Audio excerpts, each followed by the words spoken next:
কাম পারো? আমি খঞ্জর বানাইতে পারি। খঞ্জর চেনেন? ছোট্ট ছুরি আরবরা পকেটে রাখে। আমি খঞ্জর বানাইতে পারি। খঞ্জর বানাতে পারো? মদিনায় তো কেউ বানাতে পারে না, তুমি খঞ্জর বানাইতে পারো? তুমি তো অনেক টাকার মানুষ মিয়া, তোমার মনিব তো অল্প টাকায় চার্জ করছে, এটা দিতেই হবে। আবু লুলু কয়, ওমর তুমি সবার জন্য এত নরম, আমার জন্য গরম, তোমারে আমি বুঝাবো।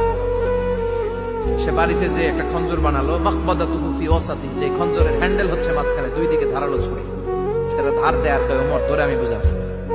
প্রতিদিন ধার দেয়। তো সে একবার ছদ্মবেশে ফজরের সময় প্রথম কাতারে যে হাজির, আসলে কিন্তু মাজুসি, সূর্যের পূজা করে। খঞ্জরটা নিয়ে এসে দাঁড়ালেন। ওমরে ফারুক ফজরের সময় ঢুকলেন, বললেন আকিমিস সালাহ, একামত দাও। একামত দেয়া হবে। ওমরে ফারুক আল্লাহু আকবার বলে অন্ধকারেই ফজরের সালাত শুরু করলেন। প্রথম রাকাত যখন পড়ে ফেললেন, রুকুতে যাবে, ইন দ্য মিন টাইম সে খঞ্জর বের করে ওমরে ফারুককে 3টা স্টেবিং করেছে।